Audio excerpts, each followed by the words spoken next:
لله رب العالمين والصلاة والسلام على سيد الأنبياء والمرسلين وعلى آله وأصحابه أجمعين أما بعد سورۃ یونس کی آیت نمبر 7 سے ہم آگے مطالعہ کر رہے ہیں۔ اللہ تعالیٰ فرماتے ہیں ان الذین، بے شک وہ لوگ لا یرجون، نہیں امید رکھتے، لقاءنا، ہماری ملاقات کی۔ دیکھیں اللہ تعالیٰ یہاں پہ کچھ چیزیں ہوتی ہیں نا کہ ہم کہتے ہیں، اپنے بچوں کو کہتے ہیں یا کسی بڑے بندے کے بارے میں کہتے ہیں کہ اس نے اپنے ذہن میں یہ بات رکھ لی ہے، اس وجہ سے وہ ایسے سوچ رہا ہے۔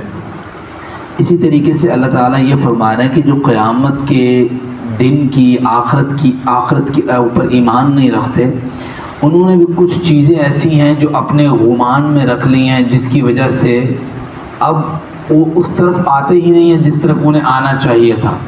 وہ چیزیں اللہ تعالیٰ نے اس آیت مبارکہ میں بتلائی ہیں، غور کیجئے گا۔ اللہ تعالیٰ فرماتے ہیں ان الذین، بے شک وہ لوگ لا یرجون، نہیں امید رکھتے، لقاءنا، ہمارے ملاقات کی۔ یہ رجا کا لفظ جو ہے طمع کے لیے بھی استعمال ہوتا ہے اور خوف کے لیے بھی استعمال ہوتا ہے۔ تو اللہ تعالیٰ فرماتے ہیں کہ یہ تو اللہ تعالیٰ سے ملاقات کی امید نہیں رکھتے، نہ اسے ڈرتے ہیں، نہ آخرت میں ہونے والے حشر و نشر کا ان کا اس پر ایمان ہے، نہ وہ ترازو جو قائم ہونا ہے اس پر ایمان ہے، نہ نیکیاں اور برائیوں پر ایمان ہے۔ تو کیسے ممکن ہے کہ کوئی شخص آخرت پر ایمان رکھ لے اگر جس کا یہی ایمان نہیں ہے کہ میں نے اٹھایا جانا ہے؟ اللہ تعالیٰ فرماتے ہیں وَرَضُوا بِالْحَيَاةِ الدُّنْيَا، یہ بھی ممکن ہے کہ اگر کوئی شخص کہے ہاں جی میرا تو آخرت پہ ایمان ہے، لیکن وہ دنیا کی زندگی پہ ایسا راضی ہو کہ آخرت کی اس کو کوئی فکر تک نہ ہو۔ بات سمجھتے ہیں؟ وَرَضُوا فِي الْحَيَاةِ الدُّنْيَا، دنیا کی زندگی پہ ایسا راضی ہوا۔ راضی کون ہوتا ہے دنیا کی زندگی پہ؟ راضی وہی ہوتا ہے کہ جو دنیا کی زندگی کو ہی جو ہے وہ پورے کا پورا جسمانی لذات و خواہشات کا باعث سمجھتا ہے کہ یہ جو کچھ ہے بھائی یہی ہے، اس کے بعد مجھے اور کسی چیز کی ضرورت نہیں ہے۔ تو یہ شخص جو ہے وہ دنیا کی زندگی پر راضی ہو جاتا ہے، حالانکہ آخرت کے مقابلے میں دنیا کی زندگی بہت ہی کم ہے، بہت ہی کم۔ اللہ تعالیٰ فرماتے ہیں وَاطْمَأَنُّوا بِهَا، اور یہ بھی ممکن ہے کہ جو آخرت پر ایمان نہیں لے کے آتے وہ تیسری یہ کوالٹی بھی رکھتے ہوں کہ وہ اطمینان رکھ لیتے ہیں کہ یہ جو زندگی، اطمینان کون رکھتا ہے؟ اطمینان وہی رکھتا ہے، مطمئن وہی ہوتا ہے جو دنیا کو اپنی آخری پناہ گاہ سمجھتا ہے۔ وہ کہتا ہے بھائی یہی جہان ہے، دوبارہ کس نے اٹھنا ہے؟ ٹھیک ہے۔ اور انسان کے بارے میں بھی تو اللہ تعالیٰ نے قرآن کریم میں کہا نا وَكَانَ الْإِنسَانُ عَجُولًا، انسان جو ہے بڑا جلد باز ہے، یار یہ قریب ہے، یہ جو مجھے مل رہا ہے ابھی یہ ٹھیک ہے، یا میں آخرت میں جا کے کہاں لیتا پھروں گا اتنی بڑی لائن میں، اس کے ذہن میں یہ خیال پیدا ہوگا۔ اللہ فرماتے ہیں وَاطْمَأَنُّوا بِهَا، یہ مطمئن ہو گئے اس دنیا کی زندگی پہ۔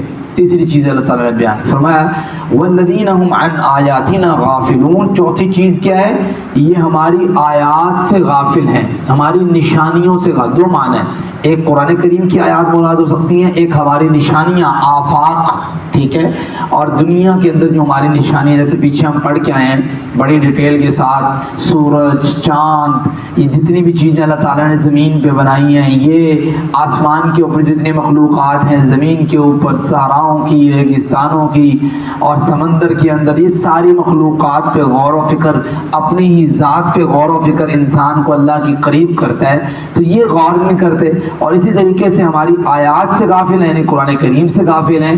تو آیات آتی ہیں، قرآن کریم سنایا جاتا ہے، یہ سنتے ہی نہیں ہیں۔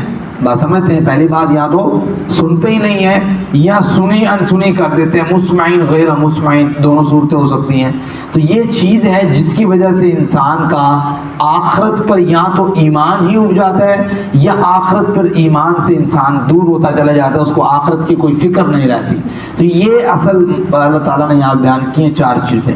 فرمایا ایسے لوگ جو ہیں اولئک مأواہم النار، ان کا ٹھکانہ جو ہے وہ جہنم ہے، بما کانوا یکسبون، اس وجہ سے نہیں کہ اللہ تعالیٰ چاہتا تھا کہ بھی انہیں جہنم میں ڈالے، اس وجہ سے ہے کہ انہوں نے جو کمائی کی ہے نا اپنی دنیا میں رہ کے، وہ کمائی ہی ایسی ہے کہ اس کا ٹھکانہ ہی یہ بنتا ہے میرے رولز اور ریگولیشنز کے مطابق۔ اللہ تعالیٰ یہ فرماتے ہیں تو اللہم لا تجعلنا منہم، اللہ تعالیٰ ہمیں ایسے لوگوں میں سے نہ بنائے۔ اس کے برعکس اللہ تعالیٰ نے اگلی 2 آیات میں اہل جنت کا ذکر کیا، فرمایا ان الذین آمنوا، بے شک وہ لوگ جو ایمان لے کے آئے۔ ایمان قول باللسان وعمل بالجوارح وتصدیق بالقلب، تینوں چیزوں کا نام ہے۔ فرمایا ایمان لے کے آئے، وعملوا الصالحات، ایمان کافی نہیں ہے، یہ دعویٰ کرنا کہ میں مسلمان ہوں کافی نہیں ہے۔ وعملوا الصالحات، ہر ممکن حد تک اپنے جسم کے ساتھ اللہ کی جو ہے وہ عبادت بجا لانا، اللہ تعالیٰ کی حقوق ادا کرنا، حقوق العباد ادا کرنا، دونوں لازم ہیں عمل کے ساتھ۔ یہدیہم ربہم بایمانہم، جو لوگ یہ کام کرتے ہیں اللہ تعالیٰ ان کے ایمان کی وجہ سے ان کی جو ہے وہ رہنمائی فرمائے گا۔ رہنمائی دنیا میں بھی ہو سکتی ہے، آخرت میں بھی ہو سکتی ہے۔ دنیا کی رہنمائی یہ ہے کہ اللہ تعالیٰ ان کے معاملات کو درست فرما دیتا ہے، ان کے مال میں برکت رکھ دیتا ہے، ان کے گھر سے آفات کو اٹھا دیتا ہے۔ اور آخرت میں رہنمائی یہ ہوتی ہے، وہ یہ ہو سکتی ہے کہ قیامت کے دن اللہ تعالیٰ پل صراط کا عبور کرنا اس کے لیے آسان فرما دیتا ہے۔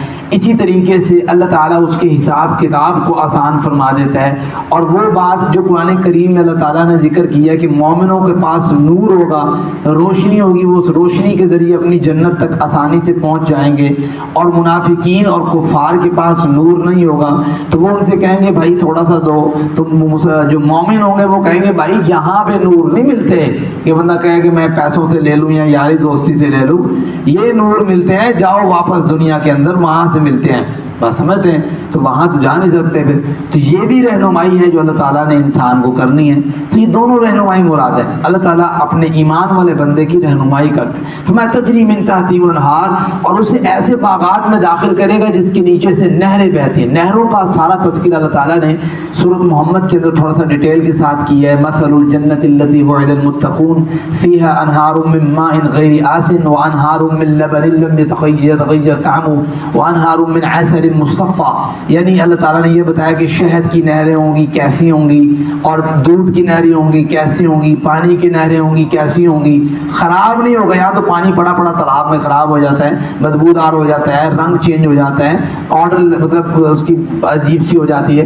لیکن قیامت کے دن جو اللہ تعالیٰ نے جنت دینی ہے اس میں یہ تینوں قسم کی نہریں ہیں، اور تینوں جو ہے نا وہ کسی بھی کمی سے پاک ہیں۔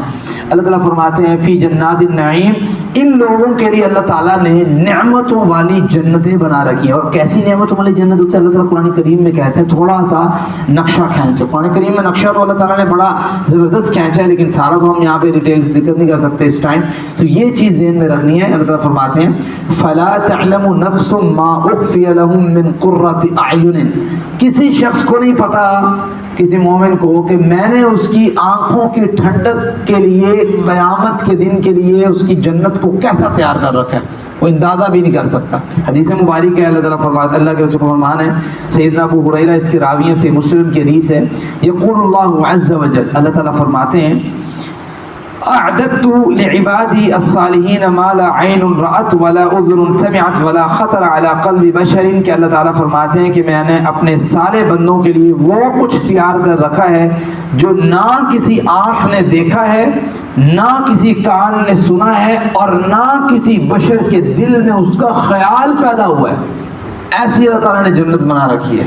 فرمایا دعواہم فیہا سبحانک اللہم، آخر آیت مبارک ہے، اللہ تعالیٰ فرماتے ہیں ان کی دعا کیا ہوگی قیامت کے دن، جو لوگ جنت میں داخل ہو جائیں گے وہ کہیں گے سبحانک اللہم، اے اللہ تو پاک ہے، وتحیتہم فیہا سلام، اور ان کی آپس کی جو دعا ہوگی، آپس میں ملاقات کی جو دعا ہوگی تو وہ سلام ہوگی، سلام لینا۔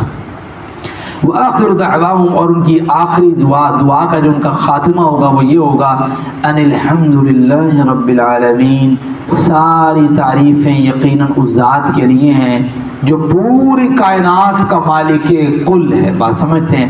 تو اللہ کے رسول کا وہ فرمان میں آپ کے سامنے رکھ کے بات کو ختم کرتا ہوں، سے مسلم کی حدیث ہے، فرمایا کہ ان اہل الجنت یاکلون فیہا، کہ اہل جنت جو ہیں جنت کے اندر کھائیں گے، وَيَشْرَبُونَ، اور پئیں گے، وَلَا يَدْفِلُونَ، اور ان کو ایون تھوک نہیں آئے گا اتنا کہ وہ باہر تھوک دیں۔